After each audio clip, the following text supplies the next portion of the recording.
Do not begin with the insult. Begin before it, because that is where dharma breaks. A king is gambling, not for sport, not for ritual, for compulsion. One throw becomes another. Wealth is gone. Jewels are gone. Chariots are gone. Servants are gone. The kingdom is gone. And still, the hand moves. This is not dice. This is karma without boundary.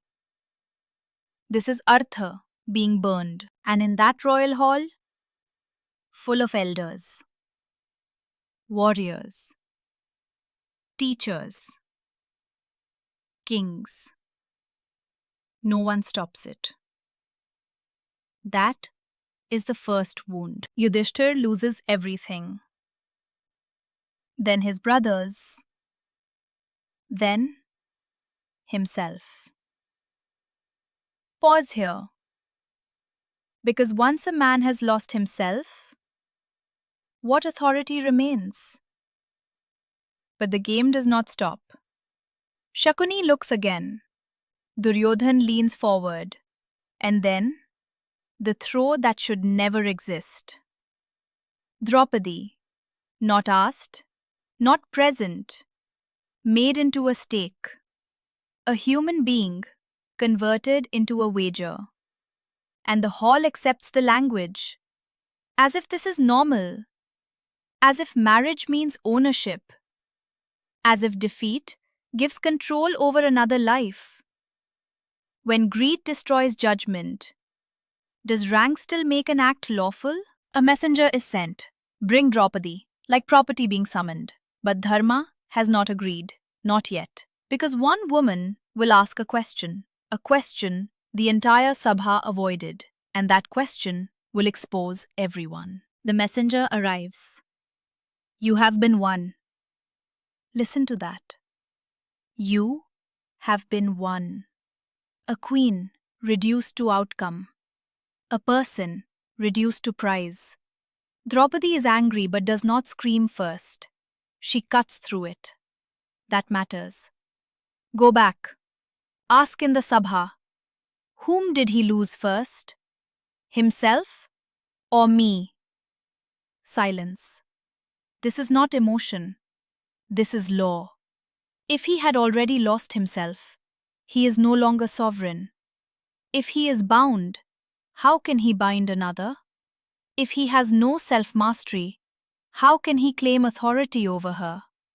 Adharma hides in noise. Draupadi answers, with clarity. The messenger returns. Repeats her words. Now the Sabha hears it. And what happens? Nothing. No elder stops it. No king rises. No teacher declares. Only silence. What is worse? The wrong act? Or the silence after truth is spoken? Duryodhana answers. Not with reason. With force. Bring her. Because when Adharma cannot answer, it escalates. Now she will stand in the hall itself. And their failure will become visible. Draupadi is brought into the Sabha, not as queen, not as daughter-in-law, but as someone they try to call property. And yet, she stands above the room, because dignity is not held by power, it is held by truth. She looks at them all, Bhishma, Drona, Dhritarashtra, and she asks again, if he had lost himself, by what right did he stake me? No clean answer comes. Bhishma says, Dharma is subtle. Yes, Dharma can be subtle, but sometimes subtlety becomes escape. Vidur sees the danger.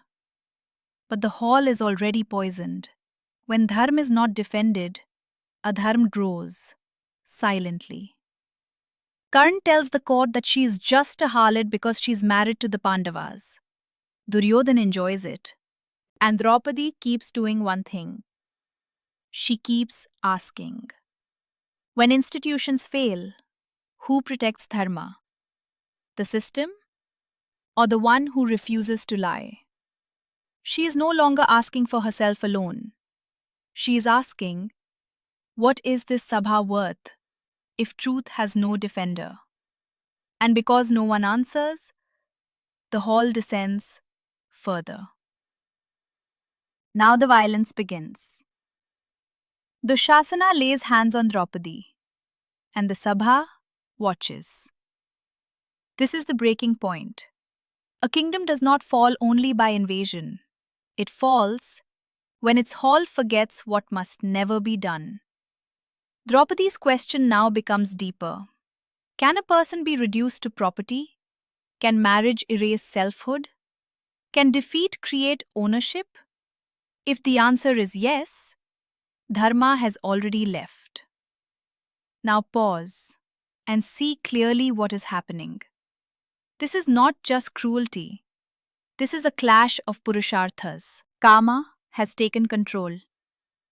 The desire to dominate, to humiliate, to enjoy another's fall. Artha is feeding it. Power, victory, control over the throne. And dharma? Dharma is being pushed out, silenced, ignored. But there is something even more dangerous here. This is not only dharma versus kama and artha. This is dharma versus dharma. Bhishma is bound by his vow, loyalty to the throne, obedience to the king. Drona is bound by obligation, service to his employer. Karna is bound by friendship, loyalty to Duryodhana. Each of them is following a form of dharma. And yet, all of them are watching adharma unfold. This is the real test. When duties conflict, which dharma must stand first? The dharma of rule or the dharma of justice? The dharma of loyalty or the dharma that protects a human being from violation?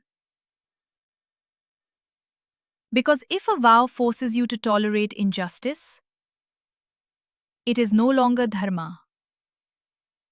If loyalty requires silence in the face of wrong, it has fallen below dharma. Higher dharma is clear. No person can be reduced to an object. No assembly can permit violation and remain righteous. Every civilization is tested by one question. What can never be done, even when you can? That is dharma. Not convenience, not loyalty, not power. Bhima burns. Arjuna restrains. The elders hesitate. And hesitation feeds adharma.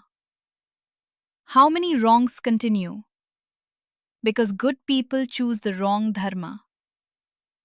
Now the hall has failed. Not because dharma was unknown, but because it was not chosen. So the answer cannot come from opinion. It must come from Shastra. So we ask, what do Shruti and Smriti say? Now we anchor. Not by opinion, by Shastra. First, Shruti. From the Brihadaranyaka Upanishad, Nava are patyuhu kamaya patih priyah bhavati, atmanastu kamaya patih priyah bhavati. Nava are jayaye kamaya jaya priya bhavati, atmanastu kamaya jaya priya bhavati. It is not for the sake of the husband that the husband is dear, but for the sake of the self. It is not for the sake of the wife that the wife is dear, but for the sake of the self. This is the foundation. The relationship is not ownership, it is rooted in the self. So, no human being can be reduced to an object. Now, Smriti from Manusmriti. न विक्रयेण न परित्यागेन स्त्री पत्या vimuchyate. A wife is not released by sale nor by abandonment. She is not a commodity, not transferable. But what happens when dharmas conflict? Shruti gives the answer. From the Taittiriya Upanishad, Satyam vad, dharmam char. Speak truth, practice dharma. And further, Yanyana vadyani karmani, tani sevitavyani, no itarani. Only actions that are blameless are to be performed, not others. So even a duty, if it becomes harmful, must be rejected. Now Smriti confirms this. From the Mahabharata, Shanti Parva. Ahimsa parmo dharma. Non-harm is the highest dharma. So when duties conflict, that which prevents harm, that which protects a human being, that alone is higher dharma. So now the logic is clear. He lost himself first. So he had no authority left. Shruti denies objectification. Smriti denies sale. Therefore, the wager is invalid. And Draupadi's question, is dharma itself speaking? Truth does not win by emotion. It wins by shastra. When relationships become ownership, can dharma survive? Draupadi does not submit because she knows the act itself is invalid. But truth spoken does not end consequences. So, what do we learn? Not just respect women, that is too small. The real lesson? No relationship gives unlimited rights over another person. Not husband, not parent, not leader, not system. The moment someone says, I own you, dharma is broken. The dice hall has returned. Many today still say, I provide, so I decide. That is not dharma. That is power wearing dharma's mask. Draupadi teaches something harder.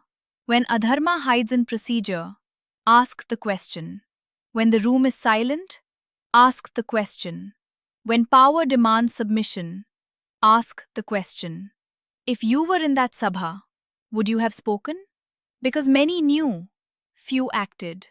We all know what followed this silence. Who takes terrible vows? Who speaks too late? And how one unanswered question leads to Kurukshetra. So, when dharma is under attack, do not hide behind confusion.